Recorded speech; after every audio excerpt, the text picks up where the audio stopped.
Good morning, hockey fans. This is Stephen Heisler with JuniorHockey.io, the Victorious Hockey Company, the absolutely stellar junior hockey discussion group on Facebook.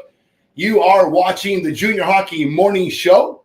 We are on the World Sports Broadcasting Network, WSBN.TV, Facebook, YouTube, X, wherever you are this morning. Hope that you are enjoying really the second Monday of 2025. Today's topic, if you read the article last night or early this morning, pay to play player retention. Don't say that too fast. What is this all about? What am I talking about? Considering the move from the Canadian Hockey League that is allowing probably 300 players or more a year to drop into the NCAA Division I system, our entire system of junior hockey on the continent is about to get a major change.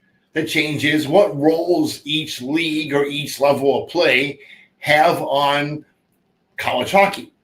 So we know that for the most part, before USHL was and BCHL were the primary routes to NCAA Division I. Now we can kind of feel like the USHL is probably still going to get a lot of Division I opportunities. Same with the BCHL, but they're also going to get quite a bit NCAA Division III opportunities, and maybe even some of those kids going far down as ACHA D1. And that's okay.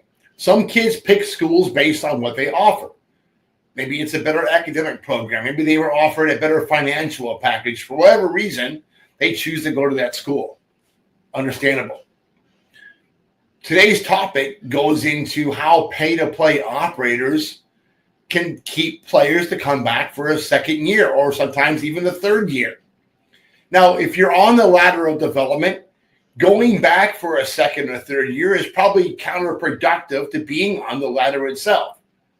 But let's talk about that second year. Why would a player make a lateral movement from, say, the NA3HL to the USPHL Premier or the EHL? There's a lot of reasons, and we'll go down some of those today. Developmental experience. What is the team doing to enhance each individual player's developmental experience? A lot of times this comes down to more than just practice. You have to do more than practice to maintain these players. What are you doing off the ice? Is there any time for a player to work on his individual skill set? Are you doing film work? Are you doing opposition film work? Do players have the resources to scout the opposing team individually? And that's really what is all part of that developmental process. Kids need the tools to excel and to climb the ladder of development. They don't want to be at that level. They want to get out of that level. You guys have to give them every opportunity to do so. For clubs that have multiple teams at different levels within their club, say you have a USPHL Elite, a Premier, and an NCDC team. If you don't allow those Premier players to slide up and get on the ice with the NCDC team, you are retarding development. If you don't allow elite players to slide up and get time with the Premier team, you are retarding development. Don't do that. So don't be the reason why a player shies away from a club that has teams at multiple levels of play. Be a club that attracts players to those levels of play. Next, exposure. Exposure is more than throwing the player's name up on a webpage. Exposure is real stats that are taken care of that players don't have to go over. I'm getting kind of tired of looking at a goalie stats and know they're completely false. Kid's got a 692, and you wonder why. How the hell is that? Last year he was 935. How was he a 692?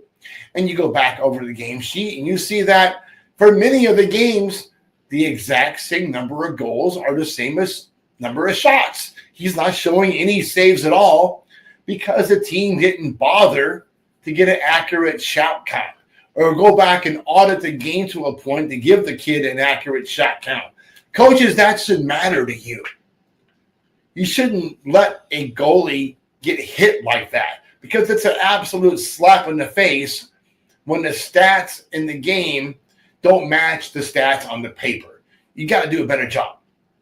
For skaters, the same thing applies. I'm really getting tired of having to audit games and see where Johnny made an assist on a play but doesn't get the assist because you gave it to somebody that's on the bench. That doesn't make a lot of sense. Coaches often change stats after the game. No, it was this guy and that guy and this guy, not that guy. Baloney. Don't change stats to help your favorite players. That's called lying. That's calling being dishonest. Over-deliver on your end of the exposure deal. Next, hockey experience. What does that mean? How's the culture in the room? How is the culture on the bus? How does the coach communicate with the players? What is the overall hockey experience like? Is it fun?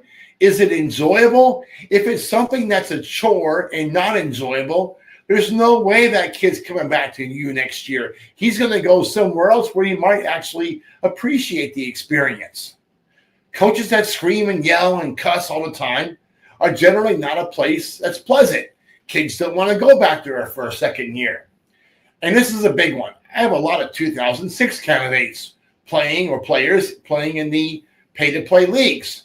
I know coaches want to win, but if it looks like you're not going to make the playoffs, I know it's January, but you're 15 games under 500 or 10 games under 500.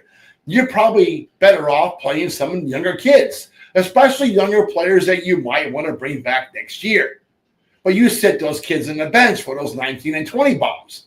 That's not going to work out for you. Those kids don't want to come back and play for you next year because you didn't give them a chance this year. This half of the season, play those 2006s and 07s that you promised playing time to when you got them to sign the contract in the first place. Again, why do players leave? Read all the things we just said. Read today's article. Hope that you enjoy it. If you're a coach that does things the wrong way, you're probably not going to enjoy it. Sorry about that. Until tomorrow, we hope that you enjoy your morning coffee and have a great day at hockey.